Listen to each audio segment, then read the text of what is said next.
That is according to Congressman Adam Smith. He's the top Democrat on the Armed Services Committee, and he's been lobbying for the full panel to be briefed after lawmakers who viewed the video of that second strike have come out with vastly different interpretations of what they saw.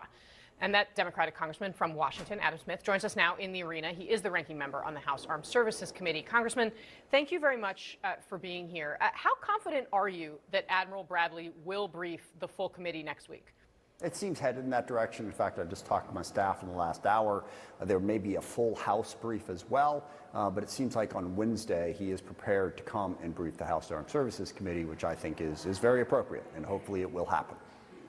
And what can you tell us about the one-on-one meeting that you had with the Admiral in terms of his justification for his decision on this in the context of the second strike? Sure. I think there's two things that are interesting about this. One, to your point about people having different interpretations of the video, that's the reason the video needs to be released, so the public can see it and they can judge. And there's no reason not to release it. They've already released, 15, 20 different videos of boat strikes. It's not hard to make sure that anything sensitive is not included in the video. You can certainly show the couple of minutes leading up to the strike, and then people can see and judge. They can see that you have two people clinging to a capsized boat, to a piece of the capsized boat, the bow, with no weapons, no means of communication. So we can see that, and that can let people evaluate instead of listening to what some people have had to say about it. And the second, Admiral Bradley's justification for this, and you kind of got to go back to Al-Qaeda and the 9/11, the post-9/11 authorization for the use of force against Al-Qaeda. That authorization said Al-Qaeda and their affiliates are trying to kill Americans. We need to get them first. So we empowered the Special Operations Command to go around the world, find these people, and take them out because they were deemed to pose an imminent threat after 9/11. What the President has done and what Secretary Hegseth have done is now expanded that to include anyone who's part of a group that is engaged in trafficking drugs. And drugs are certainly a major threat to the U.S., but is it an imminent threat in the same way if somebody flying a plane into a building is an imminent threat? And once you expand that authorization to anybody affiliated with one of these groups or possessing drugs, that is a dramatic expansion of presidential power, all, I might add, without congressional authority. There was congressional authority for the post-9/11 mission. There's no congressional authority on this, and it is a dramatic expansion. Now, even within that dramatic expansion, these two guys clinging to a side of a boat, I still don't think they meet the definition of an enemy combatant where lethal force was appropriate. One of the things that we know from what you and our colleagues have said is that Admiral Bradley consulted with a JAG, a lawyer, a military lawyer, in the time in between these two strikes. Have you been able to talk to whoever that lawyer is?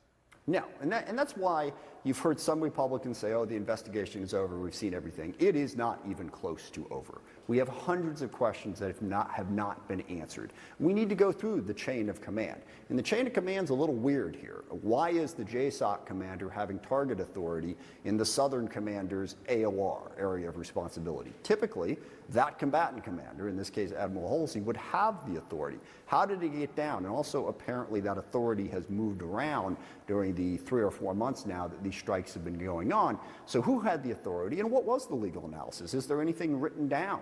The Office of Legal Counsel memo that came out and justified these strikes was not actually written until September 5th. This strike happened on September 2nd. So what is the legal authority around this? It is a question that needs to be answered. So I think there's a lot more questions that need to be answered. We need to bring these people in, have those questions answered. Because look, if this is accurate, if this is how they're interpreting what they now have authority to use the U.S. military to kill people for, I think we need to rein that in, because that is an enormous amount of power, as I said earlier. One thing that the Congress did in the NDAA, the Defense Authorization Act, the must-pass bill that funds the department, was to curtail Defense Secretary Hegseth's travel budget unless he releases this video. Are there other tools at the Congress's disposal to force the Secretary's hand? Certainly, if the majority is willing.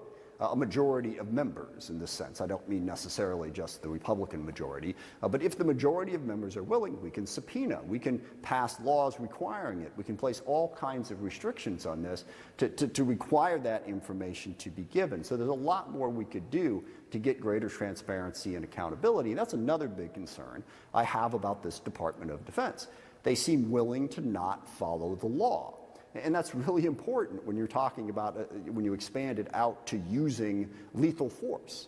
And if they're unwilling to follow the law in other areas, like not turning over information to us, so let's start with the fact that I just called it the Department of Defense. It is the Department of Defense, and yet they insist on calling themselves the Department of War, which is not legal. The law is clear. They haven't changed the law. So if they're not interested in obeying the law in terms of that, in terms of turning over information to Congress that they're supposed to turn over, and Secretary Hegseth's rather well documented, even before he became the Secretary of Defense, contempt for the lawyers in the Pentagon, the idea that they're simply holding him back from doing what the military needs to do, that level of contempt for the law leads to putting our service members, I think, in a dangerous position. You know, being told, hey, just go do what you have to do, and we're not going to worry about accountability. I think it leads to things like this. So we need to have those documents, and we need to question what those rules of engagement are right now. Very briefly, sir, before I let you go, the oil tanker that was seized by the U.S., do you think that was a legitimate action, or was it illegitimate? I don't know yet. It sure doesn't seem legitimate, and that gets us into the other piece of this. Supposedly, this is about stopping drugs from coming into the U.S., but of course, we have the well-documented efforts of well-documented decisions by President Trump to pardon drug dealers in a number of different areas if it seems to meet other needs that he has. Or is this really more about what was in the national security strategy last week, where President Trump reasserts in his mind the right of the United States of America to dominate the Western Hemisphere? So is this more about the fact that he wants to go after Maduro and Petro because he finds them insufficiently loyal to the United States dominance of the region? And that is deeply troubling as well. If you have this expanded, rules of engagement, and he's after regime change in potentially multiple countries, I think that's the wrong national security strategy for our country. All right. Congressman Adam Smith, thank you very much for your time today, sir. I really appreciate it. Thank you.